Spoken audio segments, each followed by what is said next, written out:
আসসালামু আলাইকুম ওরহমতুল্লাহ।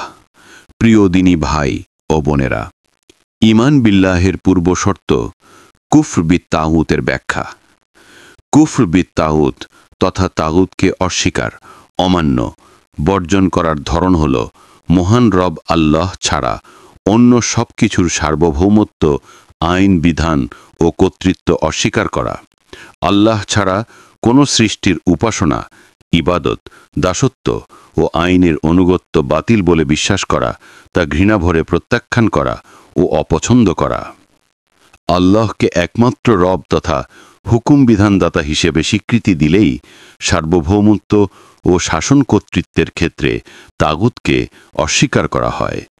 তাই যারা দুনিয়াতে আল্লাহের দ্বীন ও শরীয়তের বিপরীতে প্রচলিত মানবরচিত শাসন ব্যবস্থা ও এর আইন কানুন থেকে মুখ ফিরিয়ে নেয় না, বরং নির্লিপ্তভাবে সেসবেরও আনুগত্য করে এবং স্রেফ দুনিয়ার মোহে সেসবের দিকেও নিজেকে রুজু করে, তারা প্রকৃতপক্ষে ঈমানই বুঝেনি।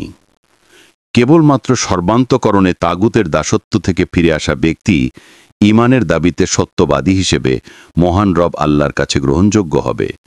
মহান রব আল্লাহ ফরমান, আর যারা তাগুতের দাসত্ব থেকে দূরে থাকে আর আল্লাহর অভিমুখী হয়, তাদের জন্য রয়েছে সুসংবাদ। অতএব সুসংবাদ দাও আমার বান্দাদেরকে।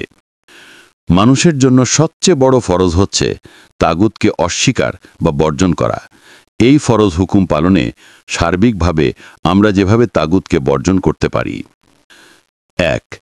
আল্লাহের জন্য স্বীকৃত ও প্রমাণিত যে কোনো অধিকার ও ক্ষমতায় হস্তক্ষেপকারী ও অংশগ্রহণকারী সকল ব্যক্তি ও কর্তৃপক্ষ তাগুত এই আকীদা সংশয়হীনভাবে অন্তরে ধারণ করার মাধ্যমে।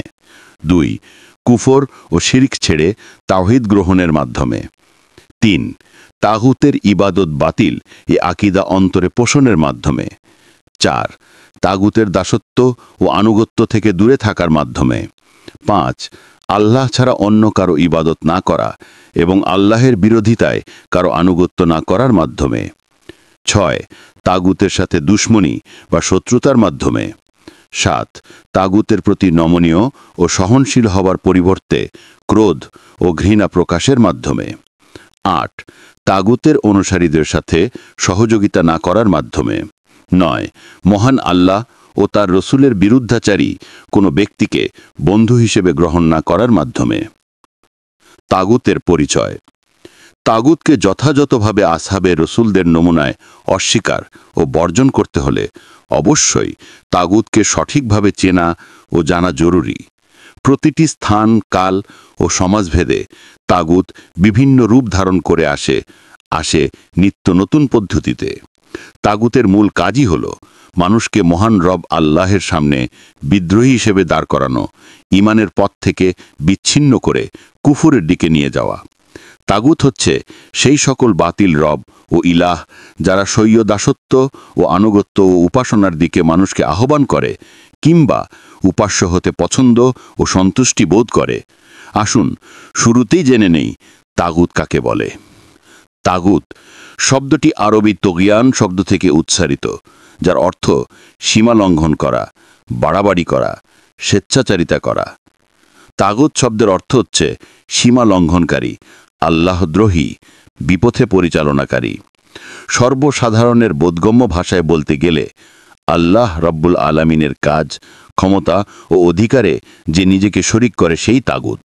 যারা আল্লাহর নাফরমানির প্রতি মানুষকে আহ্বান করে অথবা যাদের অনুসরণ ও আনুগত্য করতে গিয়ে আল্লাহ তাআলা নাফরমানি হয়ে থাকে, এরা সকলেই তাগুত। ব্যবহারিক অর্থে আল্লাহ রব্বুল আলামিনের সার্বভৌমত্ব, আইন, বিধান ও শাসন কর্তৃত্বে যে অন্যায় হস্তক্ষেপ ও অংশগ্রহণ করে সে তাগুত। এক কথায় মহান রব আল্লাহের হুকুম রদ্ধকারী তথা তার আইন বিধানের বিপরীত নির্দেশ প্রদানকারী সকল শক্তিই মূলত তাগুত। আর আল্লাহের পরিবর্তে মানুষের সার্বভৌমত্ব, আইন, বিধান ও শাসন কর্তৃত্বের ভিত্তিতে গঠিত ও পরিচালিত সকল ব্যবস্থাই আল্লাহর সার্বভৌমত্বের সীমা লঙ্ঘনমূলক তাগুতি ব্যবস্থা। তাই আমাদেরকে সর্বাবস্থায় এই আকীদা পোষণ করতে হবে যে কোনো মানুষ তাগুতের সাথে কুফরি ব্যতীত, তাগুতকে অস্বীকার, অমান্য, বর্জন করা ব্যতীত ঈমান গ্রহণের যোগ্য হতে পারে না। আবিধানিক অর্থে এমন প্রত্যেকটি ব্যক্তি বা গোষ্ঠীকেই তাগুত বলা হবে যে বা যারা আল্লাহের নির্ধারিত বৈধ অধিকারের সীমা লঙ্ঘন করেছে। আল কোরআনের পরিভাষায় মানুষের মধ্যে তাগুত বলা হয় এমন একজনকে যে আল্লাহর সার্বভৌমত্ব, হুকুম বিধান, শাসন কর্তৃত্ব, উপাসনা ও দাসত্বের সীমা অতিক্রম করে নিজেই রব ও ইলাহ হওয়ার দাবি করে এবং আল্লাহর বান্দাদেরকে নিজের আনুগত্য ও দাসত্বে নিযুক্ত করে। তাগুতকে সুস্পষ্টভাবে চেনার জন্য, বোঝার জন্য আলিমগণ আল কোরআনের আলোকে তাগুতের কয়েকটি পরিচয় তুলে ধরেছেন। চলুন আল কোরআনের দলিলের উপর ভিত্তি করে প্রধান 5টি তাগুতের পরিচয় জেনে নেই। 1. শয়তান। গায়রুল্লাহের ইবাদতের দিকে আহ্বানকারী শয়তান, যে পরোক্ষভাবে নিজেই ইবাদত নেয়। সকল তাগুতের প্রধান ইমাম হচ্ছে ইবলিস শয়তান। সে হচ্ছে তাগুতদের শীর্ষ নেতা ও পতাকাধারী অনুসৃত গুরু। সে সকল তাগুতের অনুসরণ করে। সে যাবতীয় অনিষ্টের মূল এবং সকল বিপর্যয়ের উৎস। সে যেমন সীমা লঙ্ঘনের দিক থেকে সবচেয়ে বড় তাগুত, ঠিক বিপজ্জনকতার দিক থেকেও তেমনই বড় তাগুত। যখন সে আল্লাহের নির্দেশ পালন করল না, তখন আল্লাহর কাছে অবকাশ চাইল, তবে তা এই জন্য নয় যে সে তাওবা করে আল্লাহের আনুগত্যে ফিরে আসবে, বরং সে মানুষকে বিভ্রান্ত করার জন্য অবকাশ চেয়েছে।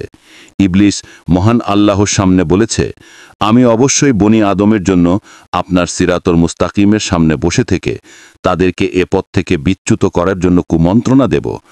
সামনে, পিছনে, ডানে ও বামে, প্রত্যেক দিক ও প্রত্যেক কোণ থেকে আমার সক্ষমতার মধ্যে তাদেরকে কোনো প্রকার ছাড় দেব না। শয়তানের এই কুমন্ত্রণার কারণেই অধিকাংশ মানুষকে কৃতজ্ঞ পাওয়া যায় না। তাই তাগুত ইবলিস শয়তান সম্পর্কে সতর্ক করে মহান আল্লাহ ফরমান, হে আদম সন্তান, আমি কি তোমাদেরকে নির্দেশ দেইনি যে তোমরা শয়তানের ইবাদত করো না, কারণ সে তোমাদের প্রকাশ্য দুশমন।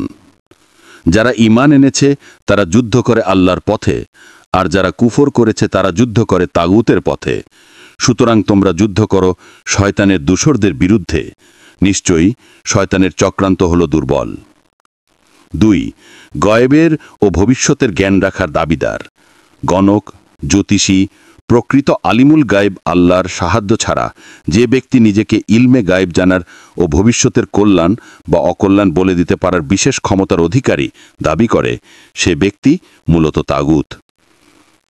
অর্থাৎ ওহী বা আল্লাহর পক্ষ থেকে জানানো ছাড়া কোনো ব্যক্তি কোনোভাবে কোনো গায়েব বা অতীত, বর্তমান বা ভবিষ্যতের অদৃশ্য কোনো জ্ঞান অর্জন করেছে দাবি করলে সে তাগুত। যেমন গণক, জ্যোতিষী, অদৃশ্যের জ্ঞানের দাবিদার, পীর, ফকির, কবিরাজ প্রমুখ। এ প্রসঙ্গে মহান আল্লাহর ঘোষণা কতই না সুস্পষ্ট। বল, আল্লাহ ছাড়া আসমানসমূহে ও জমিনে যারা আছে তারা গায়েব জানে না, আর তারা টেরও পাবে না কখন তারা পুনরুত্থিত হবে। আর গায়েবের চাবিসমূহ তার কাছেই আছে, তিনি ছাড়া সেগুলো কেউ জানে না, এবং তিনি জানেন যা স্থলের ও জলের মধ্যে আছে, এবং কোনো পাতাও ঝরে না তার অজ্ঞাতসারে।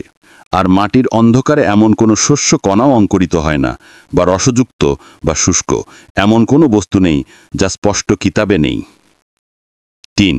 আল্লাহ ছাড়া যার দাসত্ব ও উপাসনা করা হয় এবং সে তাতে সন্তুষ্ট থাকে। তাগুত সে ব্যক্তিকেও বলা হয় আল্লাহর পরিবর্তে নজির, নিয়াজ, মানত প্রভৃতি দ্বারা যার দাসত্ব ও উপাসনা করা হয় এবং যাকে বিপদে মুক্তির আশায় ডাকা হয় এবং সে এতে সম্মত থাকে। যেমন অনেক অনুসারী ও ভক্তবৃন্দ তাদের মোর্শেদ, পীর, গুরুর উদ্দেশ্যে সিজদা দেয়, বিপদ আপদে সাহায্য চায়। ওই মুরিদদের উদ্দেশ্য অবগত হওয়ার পরও এহেন গর্হিত কাজে বাধা না দিয়ে যদি তা উপভোগ করে, মৌনতা অবলম্বন করে কিংবা উপাসনা গ্রহণে অস্বীকৃতি না জানায়, তবে বাধা না দেয়া ওই মোর্শেদ, পীর ও গুরুরা তাগুত। এর প্রমাণ আল্লাহ তাআলার বাণী, আর তাদের মধ্যে যেই বলবে তিনি ছাড়া আমিই ইলাহ, তাকেই আমি প্রতিফল দেব জাহান্নাম। এভাবেই আমি জালিমদের আযাব দিয়ে থাকি।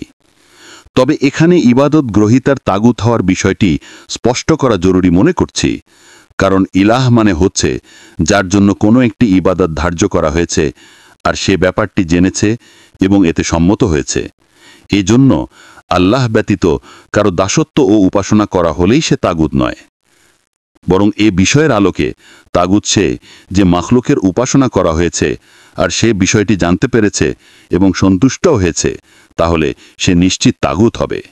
সুতরাং পৃথিবীর বিভিন্ন দেশগুলোতে যেসব মোরশেদ, পীর, গুরু, বাবা, ইমাম ও ফকিরের বিস্তার লাভ করেছে, যাদের উদ্দেশ্যে জবহ করা হয়, যাদের মাধ্যমে বরকত লাভ করা হয়, যাদের কাছে কুরবানি পেশ করা হয় আর এতে তারা খুশি হয়, অনুরূপভাবে তাদের কাছে ফরিয়াদ করা হয় আর এতে উৎসাহ দেয়া হয়, তারা সবাই তাগুত।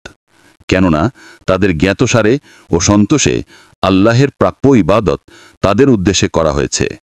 তবে যে ব্যক্তি অনুসারী ও ভক্তিদের শিরকের ব্যাপারটি জানে না কিংবা জানার পর তাতে অসন্তুষ্টি প্রকাশ করেছে, তাকে তাগুতের কাতারে ফেলা যাবে না। সুতরাং অতিলৌকিক সাহায্য প্রার্থনা করা হলো কিংবা কারো উদ্দেশ্যে জবহ করা হলো আর সে বিষয়টি